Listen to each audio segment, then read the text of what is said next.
Good morning, afternoon or evening wherever you are. I'm Paul Clark and welcome to my studio. So just before we start, I would like to wish everyone who follows along a very happy new year. And I would also like to say a very, very big thank you, a real heartfelt thank you for all of you who've been following along. It really is appreciated. So for everyone who's been liking the videos, leaving comments, I do really appreciate it. And thanks again for those people who've left tips and super thanks. I can't express my gratitude enough. So just before we start, I thought I'd just give a quick run through of what we'll be doing in 2025. Now, I definitely intend to continue running my Wednesday free YouTube tutorials. I really enjoy doing it and I hope that you enjoy watching. So those will still be going out every week or nearly every week. I was just looking through this year's calendar of all the events that we've got lined up for this year, and there's quite a few. So there will probably be some weeks where there won't be tutorial, but I'll always let you know the week before, if I remember. Which reminds me, I've heard that there still are a few spaces available at the Gomera holiday, which is coming up in a couple of weeks' time, and for our Austria trip in July. So please check those out in the description below. Enough of me waffling, so what have I got for you lovely lot today? So in one of our recent workshops, I think it was our Christmas Creativities workshop, a student asked what it means by a painterly painting. Now, I have touched on this in one of my Q&As, but I thought we'd go into it in a little bit more depth. So we're going to be having a go at painting this lovely little Mediterranean harbour scene in a sort of painterly style. So come and join me and we'll paint this step by step together.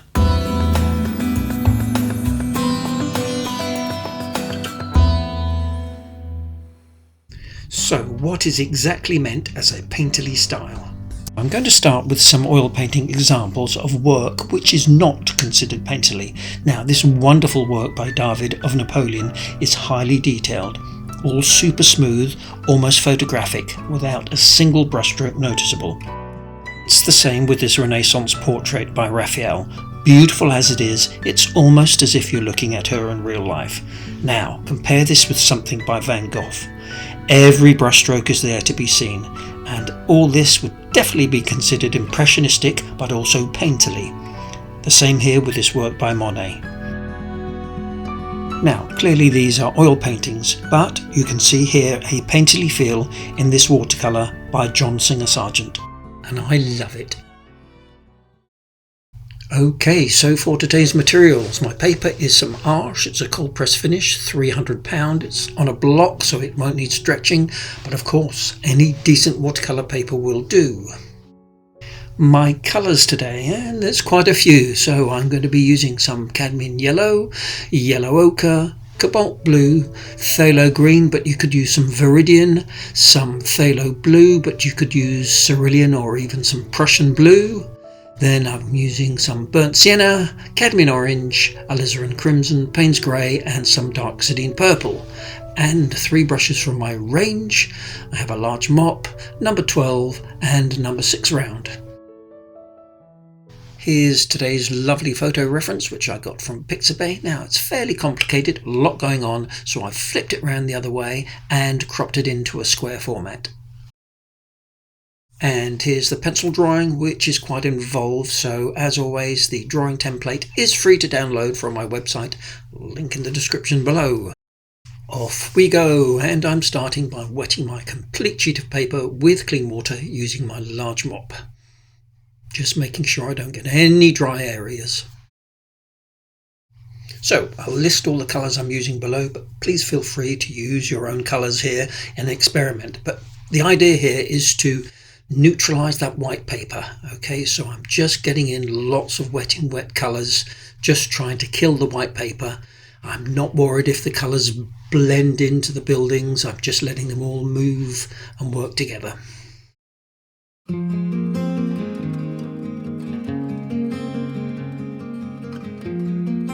Remember, this is just an underpainting. Once this is dried, I will be coming back on top with some more defined washes. And I'm using my number 12 brush for this. Always use the biggest brush you feel confident with. It just allows you to get that colour down quickly.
So here, while the paint is still damp, I'm taking a tissue and lifting out some rock texture.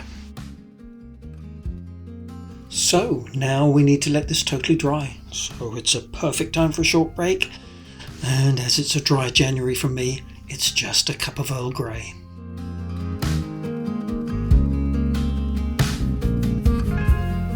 Now for the second layer or glaze, and I'm using my number 12 brush with quick, confident strokes, picking up the texture of the paper for that lovely dry brush technique on the tops of the trees.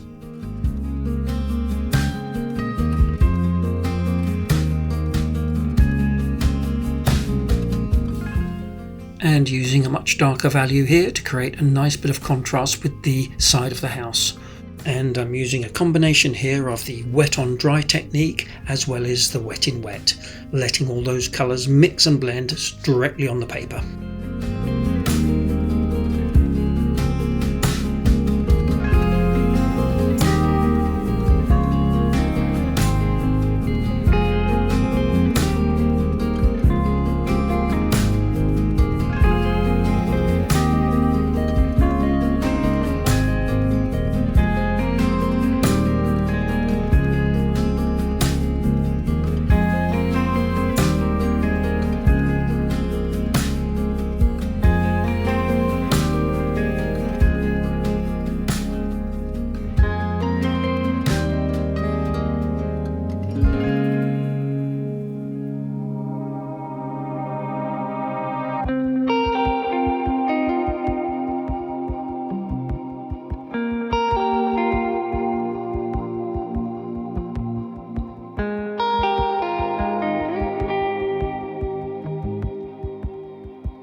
Splatting here is just a great way to get pigment into your wash without disturbing the paint.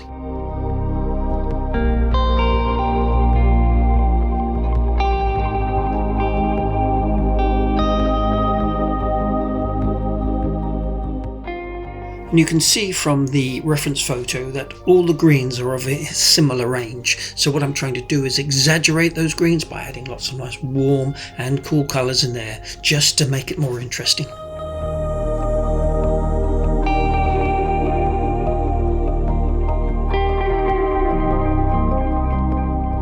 Okay, so I'm letting this layer totally dry. Then I'm coming in with a nice shadowy colour using purple with just a hint of yellow ochre to dull it down slightly.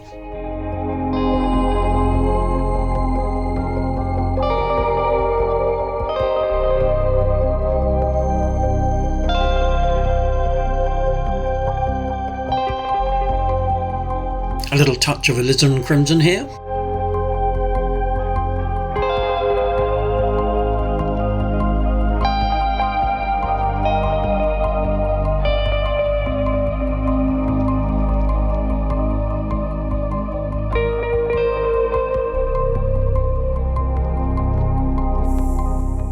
So we've got lots of stuff along the quayside here, we don't know what they are, bits of old ropes and boxes, so I'm just putting in some random shapes.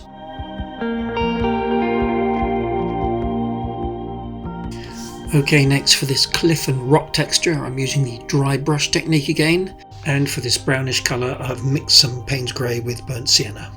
And we don't want the dry brush everywhere, so I'm softening some areas with clean water.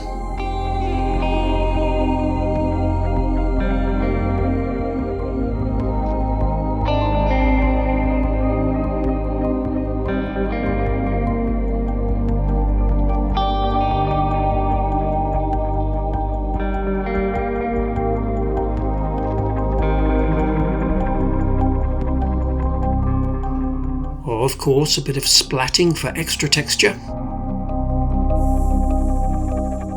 And here it looks like a little wall has been built, so I'm just adding in a few individual stones.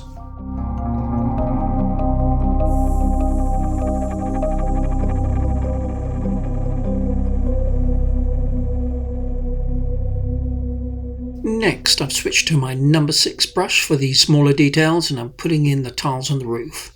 As always, less is more. Don't need to put in every one.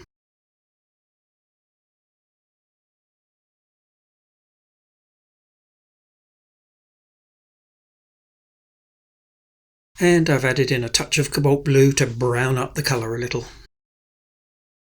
Now for some deeper, darker shadows, and I'm using a mix of purple and burnt sienna. I do like these cast shadows which fall against the face of buildings.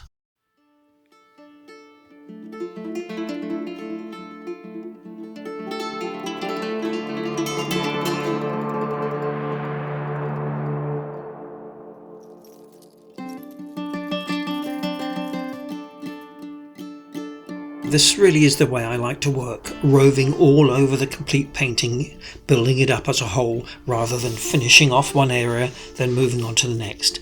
As well as making it a more interesting way to work, I think it gives the painting a more consistent feel. While you've got a particular colour on your brush, it does make sense to use it wherever it's needed.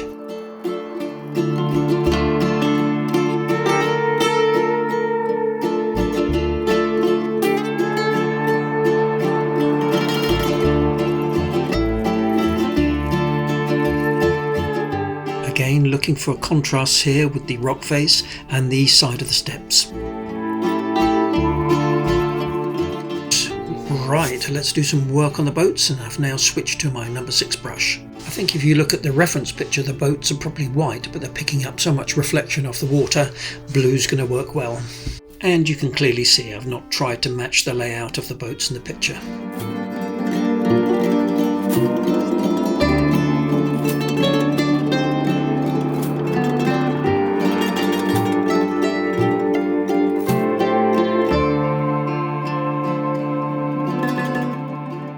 Of quick brush strokes here in the water, really trying to get that painterly feel.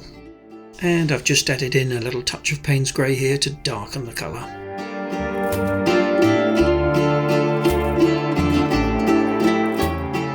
Now for the details in the boats here, you can really paint them in any colour you like. We don't know what they are, it's just stuff going on, so I'm just adding little flicks and touches here and there. This reddish stripe on the underside of the hull gives a nice contrast with the green.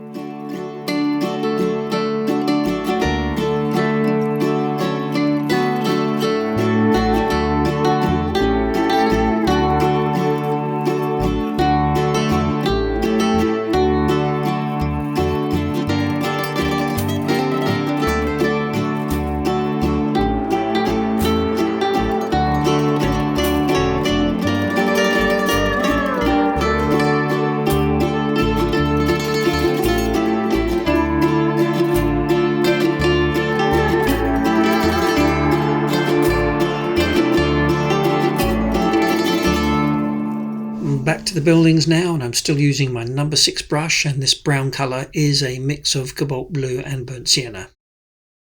And I think it's always good to be creative in your paintings. I mean, unless you've been given a commission to paint someone's house where you need to be fairly faithful to the subject, I think it's always nice to add things or take things out that you don't like. As you can see, this house is completely different to the one in the photo.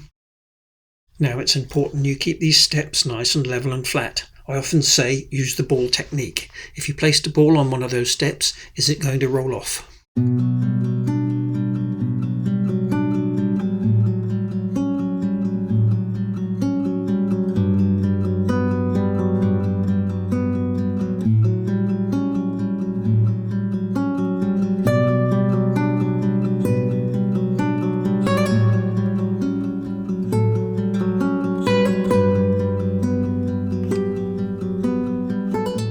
And using the same dark value, just bringing out some details in the steps here and the rocks.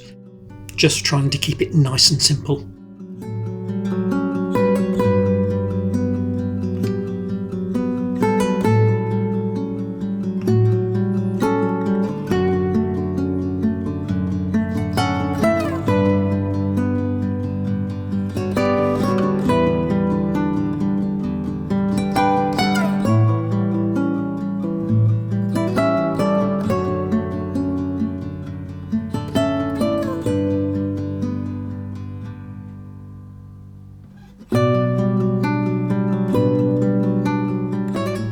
to my number 12 brush and these lovely cast shadows across the quayside, and I'm using a mix of cobalt blue and Payne's grey.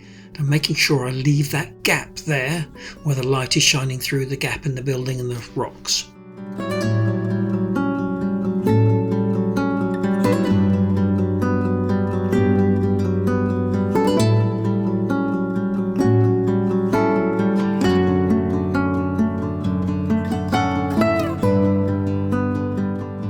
And what I'm suggesting here is perhaps some tarpaulin covers over some nets or something. It's just stuff. And this is just my brown mix again.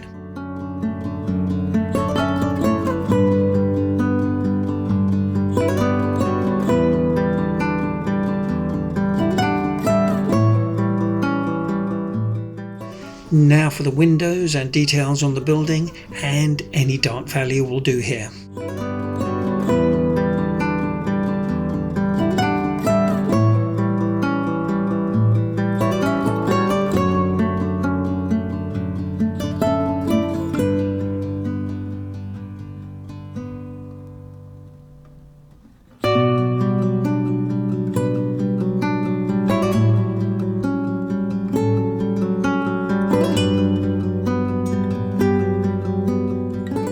And for these doors and boarded up windows, you can really paint them in any colour you like, but I'm using a nice dark green.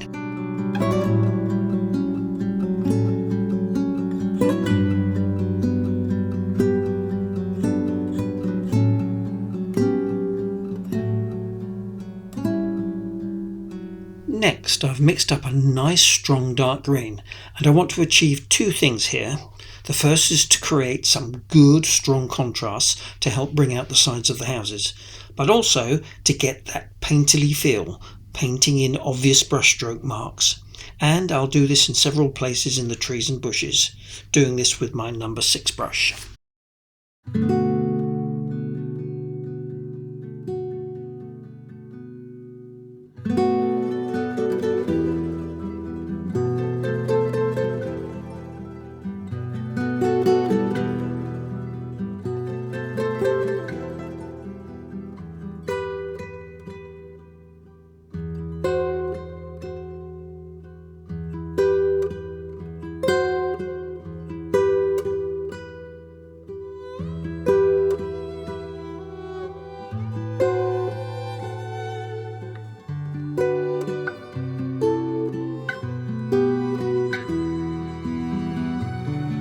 A few more little details here and there with some Payne's grey, and here with a little bit of purple for some extra excitement.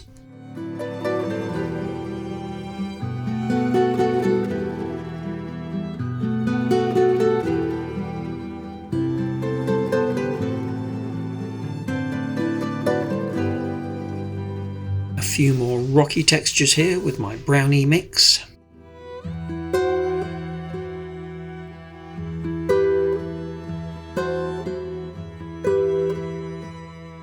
A little bit of alizarin crimson here for this container box thingy. No idea what's in it, but you can paint it in any colour.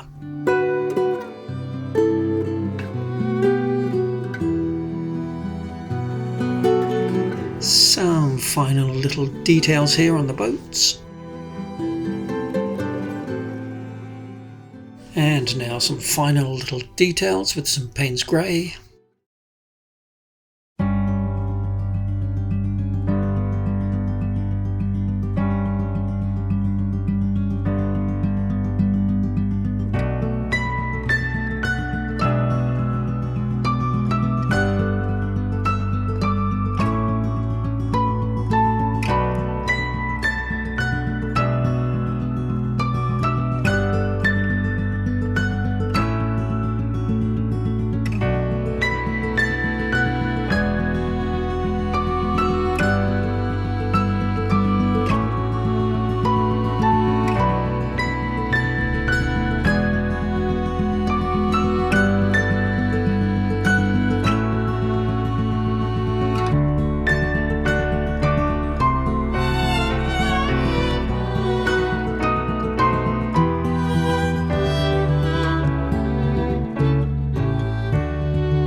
for a bit of sparkle with this white Posca ink pen for some lovely little highlights. Of course, you could use some white gouache or acrylic paint.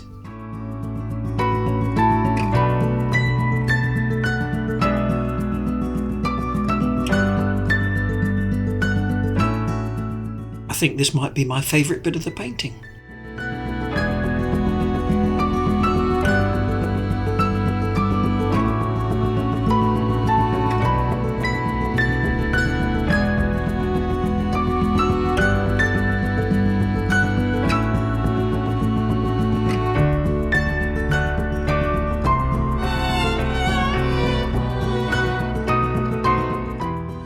Of course, that little bit of reflection in the water from the boat is important.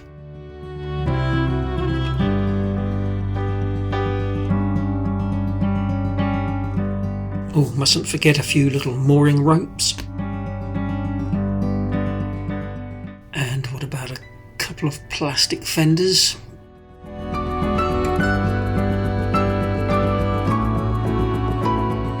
Stuff up here.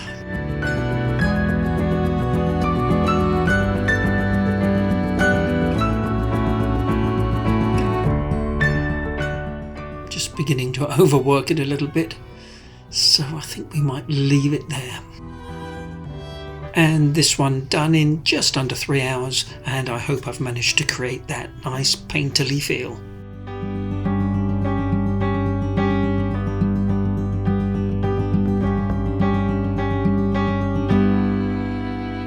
Well, I hope you enjoyed that as much as I did, and you'll give it a go. Remember, just make it your own painterly painting, put in your own colours, splash around with the paint and have fun. And don't forget, if you're interested in any of our holidays, workshops or events, details are in the description below. But of course, in the meantime, please don't forget to like, subscribe if you haven't already, leave a comment. I do read every single one, can't always reply to them all. And of course, I look forward to seeing you all next week for another Watercolour Wednesday. Cheers now, everyone.